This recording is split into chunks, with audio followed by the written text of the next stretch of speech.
हुई है और बेटा तबलीगी गश्त पे चला जाए, बाप तड़प रहा है और बेटा पीर की चौखट पे झाड़ू देता फिरे, अल्लाह राजी नहीं होगा। मैं सच कहता हूं, अपने भी खफा मुझसे हैं, बेगाने भी नाखुश, कि मैं जहरे हलाहल को कभी कह न सका कंद। बात वही कहता हूं, समझता हूं जिसे हक, नए अबलाई मस्जिद हूं, नए तहजीब का फर्जंद।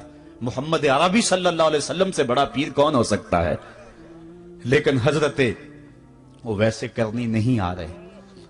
आका करीम अपने बटन खोलते हैं और करन की तरफ, यमन की तरफ रुख करके लंबी सांसें लेते हैं और कहा, मैं रहमान की खुशबू पा रहा हूं।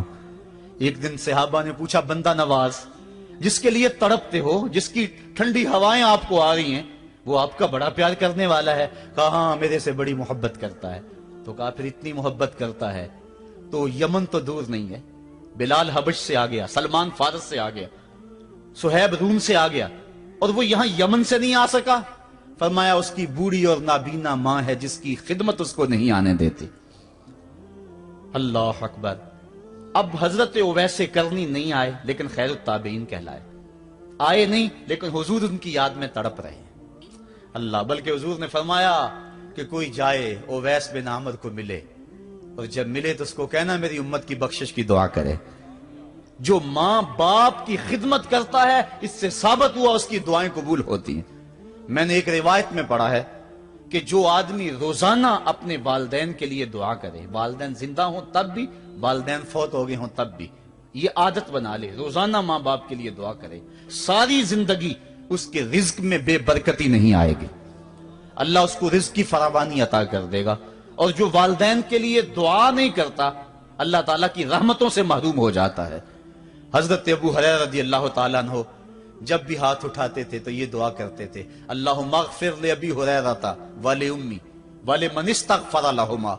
ऐ अल्लाह अबू हुरैरा को बख्श दे, हजरत अबू हुरैरा की मां को बख्श दे, और कयामत तक जो हम दोनों के लिए बख्शिश की दुआ करे उसको भी बख्श दे। हजरत इमाम मोहम्मद बिन सरीन एक बुजुर्ग हुए ताबी, जब भी दुआ करते थे ये दुआ जरूर करते थे, ऐ अल्लाह अबू हुरैरा की बख्शिश कर दे। किसी ने कहा कि तुम्हें अबू हुरैरा रज़ियल्लाहु ताला अन्हु उनकी मां से बड़ी हमदर्दी है? कहा, उनसे जो हमदर्दी होनी है वो तो होनी है।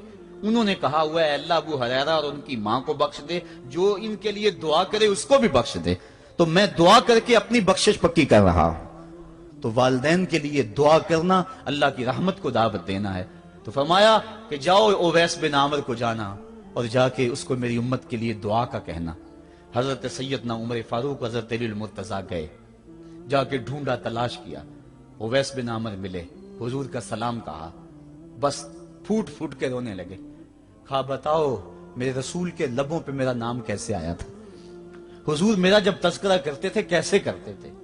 ये दर्द देखा तो बोले कि क्या आप इतनी मोहब्बत रखते हैं तो फिर मिलने क्यों नहीं आए हुजूर को? इतना जो प्यार रखते हैं तो ज़ियारत करने क्यों नहीं आए? तो हजरत उवैस करनी ने बात के रुख को बदला। कहा, तुमने मेरे रसूल को देखा?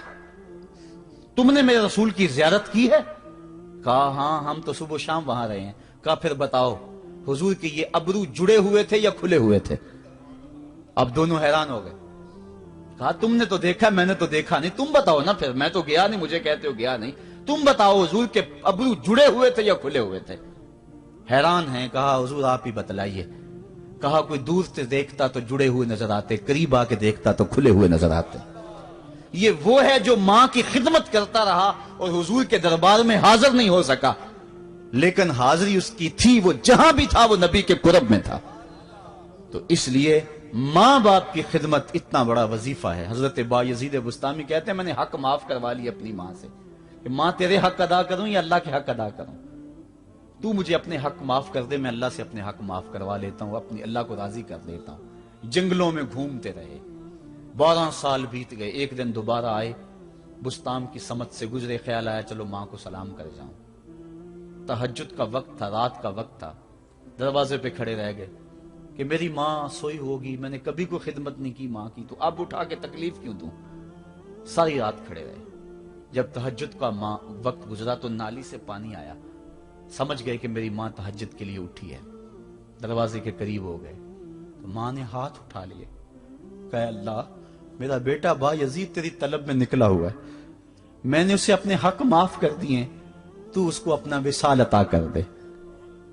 حضرت بایزید دروازہ کھٹکھٹانے لگے اور ماں کے قدموں میں لپٹ گئے اور رو کے کہنے لگے جس رب کو میں جنگلوں میں تلاش کرتا ہوں وہ تو رب میری ماں کے پاس ہے۔ تو ماں کی دعاؤں میں اللہ کی رضا ہے، ماں راضی ہو جائے تو سمجھ لو خدا راضی ہے۔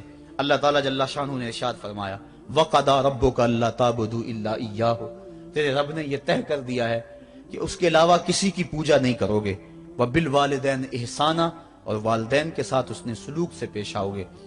اِمَّا يَبْلُغَنَّ عِندَكَ الْكِبَرَ أَحَدُهُمَا أَوْ كِلَاهُمَا فَلَا تَقُل لَّهُمَا أُفٍّ وَلَا تَنْهَرْهُمَا، اگر تیرے پاس دو یا دونوں میں سے ایک بڑھاپے کو پہنچ جائیں تو پھر ان کے سامنے تو نے اف بھی نہیں کہنی اور نہ ان کو جھڑکنا ہے اور ان سے نرم لہجے میں بات کرنی ہے۔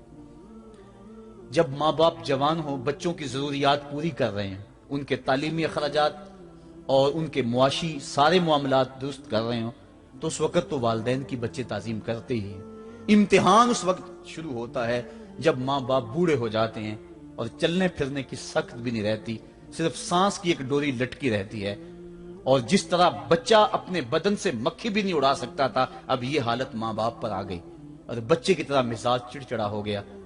زمانے کے حالات بدل گئے لیکن باپ کی وہ پرانی روش ہے، وہ اسی انداز میں اسی ڈگر میں بات کرتا ہے۔ یہ آزمائش کے دن ہے، یہ امتحان کے دن ہے، اب دیکھنا ہے والدین کی اس وقت تعظیم کون کرتا ہے۔ فرمایا اما یبلغن عندک الکبر، اگر تیرے پاس وہ بڑھاپے کو پہنچ جائیں، دونوں پہنچ جائیں یا تیری خوش قسمتی کہ دونوں میں سے ایک پہنچ جائیں یا دونوں پہنچ جائیں، تو پھر ان کی تو نے تعظیم کرنی ہے۔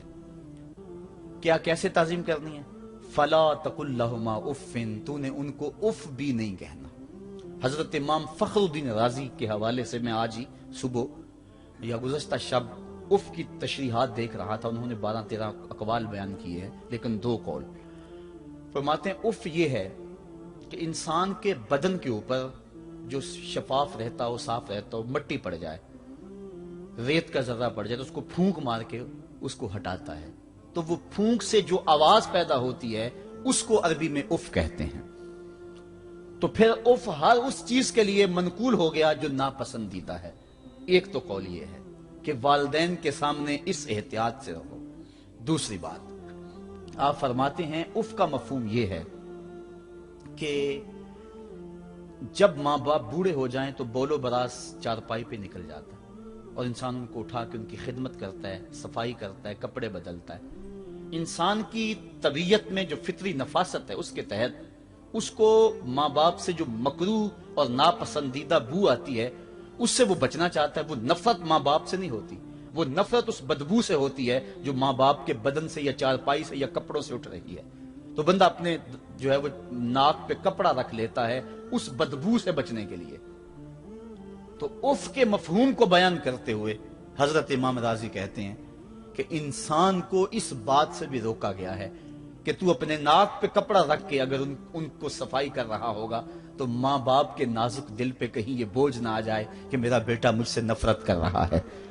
اس لیے والدین کی تعظیم کا عالم یہ ہے کہ تو کھلے ناک سے ان کی خدمت کرے اور وہ بدبو سہتا رہے اور اپنے ناک کے اوپر کپڑا بھی نہ رکھے کہ تیرے ماں اور تیرے باپ کے دل کے اندر اتنا خلال اور ملال بھی پیدا نہ ہو۔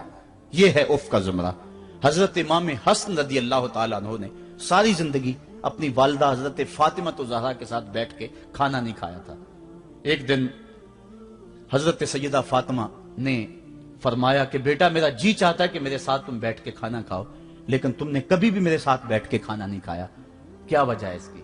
حضرت امام حسن فرمانے لگے، عرض کرنے لگے امی میں اس ڈر سے آپ کے پاس بیٹھ کے کھانا نہیں کھاتا کہ کہیں کسی لقمے کی طرف آپ کی نظر بڑھ جائے اور میں عدم آگہی کی وجہ سے اپنے ہاتھ کو اس لقمے پہ ڈال لوں اور نہ جان سکوں کہ اس لقمے کو اٹھانے کا ارادہ میری ماں کے دل میں پیدا ہو چکا ہے اور میں اللہ کی رحمتوں سے محروم ہو جاؤں، اس ڈر سے میں آپ کے ساتھ بیٹھ کے کھانا نہیں کھایا کرتا۔ یعنی ماں باپ کی تعظیم کا عالم یہ ہے، اف تک نہ کہو۔ حضرت سعید بن المسیب رضی اللہ تعالی عنہ جلیل القدر تابعی ہیں، وہ فرماتے ہیں کہ والدین کے سامنے بیٹے کی حالت کیا ہونی چاہیے۔ وہ فرماتے ہیں جس طرح بھاگا ہوا غلام پکڑا جائے और उसको पकड़ के जो है वो आका के सामने पेश कर दिया जाए, तो उस भागे हुए गुलाम को पकड़ के जब आका के सामने पेश कर दिया जाए तो जो हालत उस गुलाम की होती है, बेटे की हालत ये मां बाप के सामने होनी चाहिए।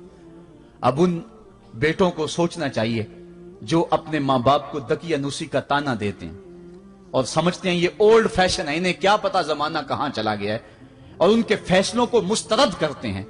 उलमा ने इस बात को तफसील के साथ बयान किया है कि शरीयत के जो कतई ज़ाब्ते हैं, उन ज़ाब्तों और उन कवानीन को और उन मामलात में तो वालिदैन की फर्माबरदारी नहीं होगी, अल्लाह की अगर मासियत होती हो, लेकिन जो मामले शक वाले हैं वहां मां बाप के कौल को तरजीह दी जाए। तो फरमाया उनके सामने उफ भी नहीं कहनी।